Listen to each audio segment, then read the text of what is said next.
Good afternoon, student of class 8, episode number 1. Today we are going to start new chapter number 9, a topic as the compound interest. Okay, student. First of all, I will convince about the basic formula of compound interest. You already know about. I think you know that compound interest, difference between compound interest and simple interest. Okay, students. Let's see next difference between compound interest and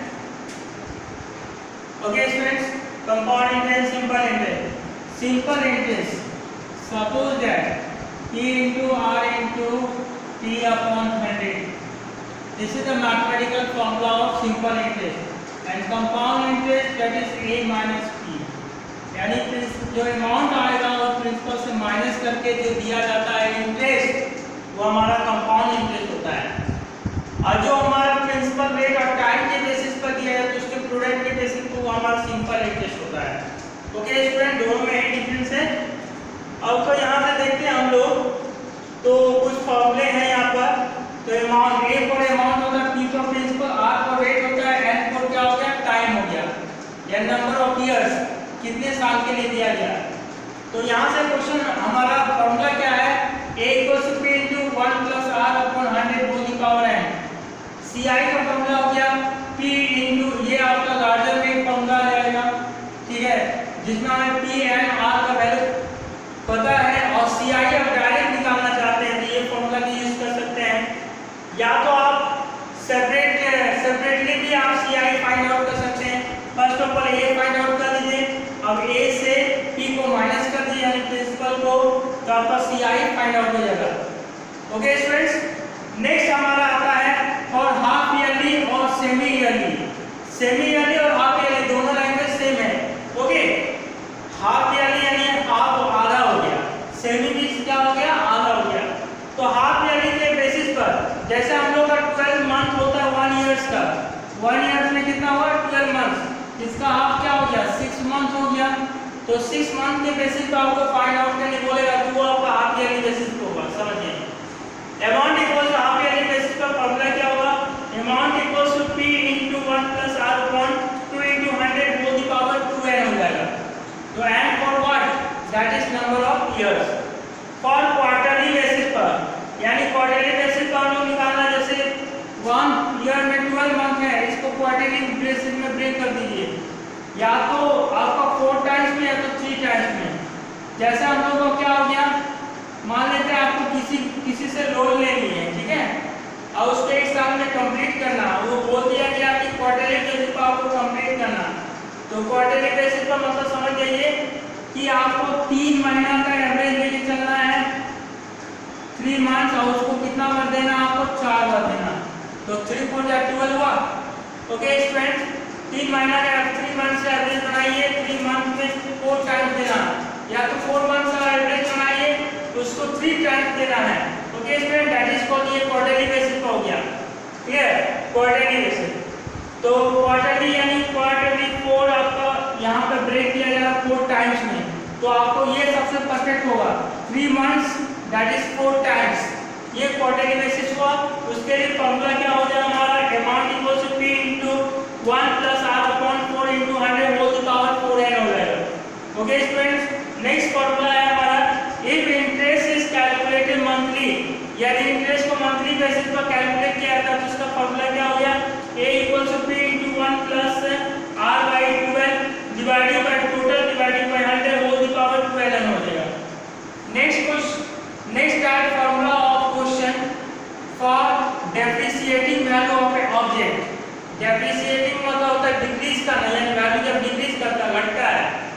यदि मान लेते population आपका था, इस साल का population इतना था, 12,000 था किसी सिटी का, और वही डेप्रिसिएट होकर आपका एक न्यू पॉपुलेशन आया, तो जब डेप्रिसिएशन का बात कहा जाएगा तो इसका फॉर्मूला क्या हो जाएगा, A = P × 1 - R upon 100 हो गया।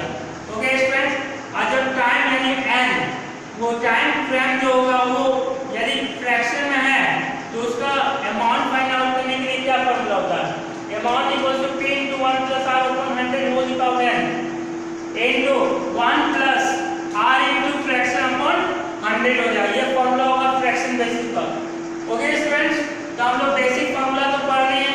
अब हम लोग क्वेश्चन स्टार्ट करते हैं कि क्वेश्चन कैसे सॉल्यूशन करना है इस बेसिक फॉर्मूला का यूज करते हुए। कंटिन्यू।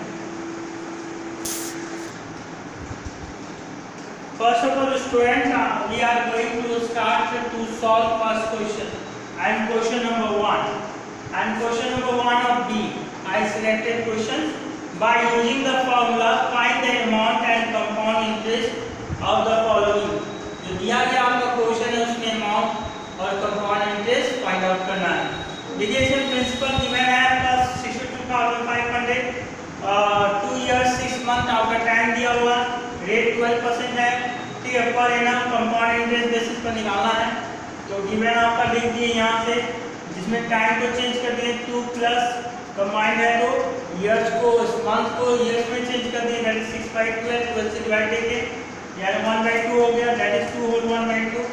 और ये आपका फ्रैक्शनल में मिक्स फ्रैक्शन आ गया, इसलिए इसके लिए फार्मूला है अमाउंट निकालने के लिए amount equal to p * 1 + r/100 whole power n into 1 plus r into fraction upon 100 हो गया। अब देखिए यहाँ p का वैल्यू 62,500 है, into 1 plus r का value 12/100 whole the power square हो गया, into 1 plus 12 into 1/2 हो गया। आपका फ्रैक्शन कितना दिया 1/2 है, तो कैंसिल आउट कर दे 6/100 हो गया स्टूडेंट। ओके, अभी दोनों को सॉल्व कर दे तो 106/100 हो जाएगा। अब यहाँ से सॉल्व करेंगे तो 112/100 हो गया। इसमें स्क्वायर में इसलिए डबल कर दिए।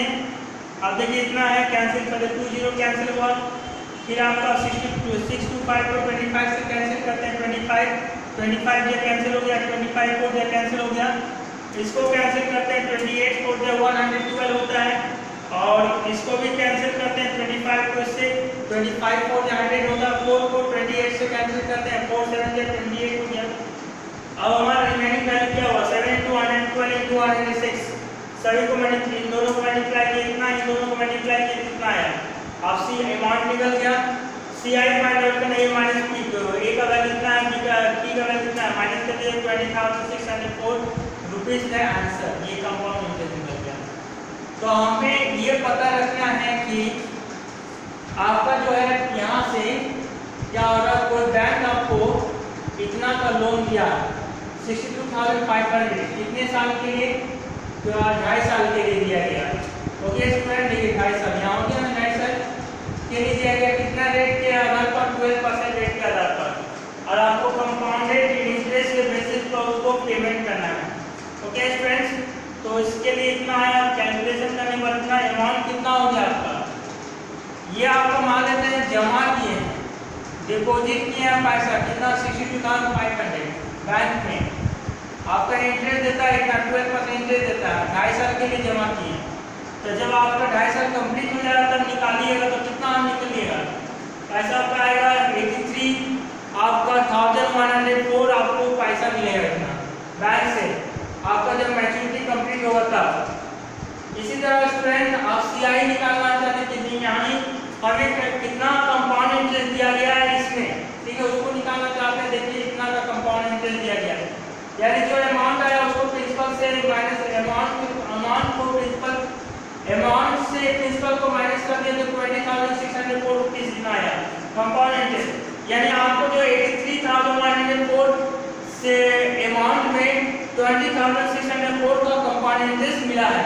ओके स्टूडेंट्स, इतना इंटरेस्ट मिलने पर आपको कितना हुआ 62,500 में इतना इंटरेस्ट मिलने पर 83,104 आपको 2.5 साल के बाद मैच्योरिटी मिलती है, पैसा मिलता है। ओके स्टूडेंट, इसी के साथ ये क्वेश्चन कंप्लीट होता है। नेक्स्ट क्वेश्चन चलते हैं, continue.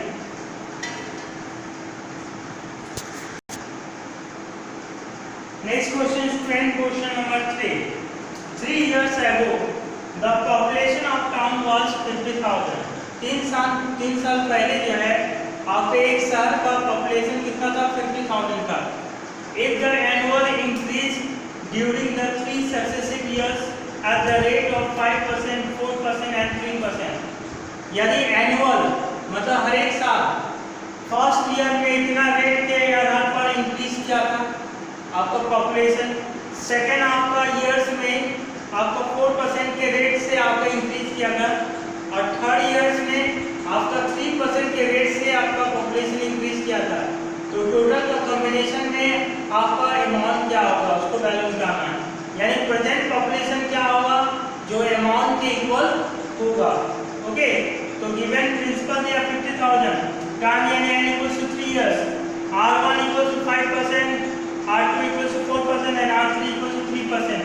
A equals to question mark जो प्रेजेंट पॉपुलेशन निकालना है, A equals to P into 1 plus R1 by 100। देखिए 3 years को डिवाइड कर दिए, डिस्ट्रीब्यूट कर दिए सक्सेसिव में, R2 by 100, R3 by 100, value put up कर दिए, यहाँ से सिंप्लीफाई करके 105 upon 100, ये 104 upon 100, 103 upon 100 हो गया। ओके स्टूडेंट्स, तो अब यहाँ से कैंसिल करते हैं, 2020 कैंसिल आउट हो गया, फिर अगेन 2020 कैंसिल आउट हुआ, तो बचा क्या 5 into 105 into 104 into 103 upon 100।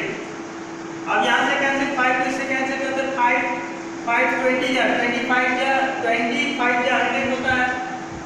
अब देखिए 20 को कैंसिल करते 5 से, 5 4 या 20 या 21 5 या 105 हो गया।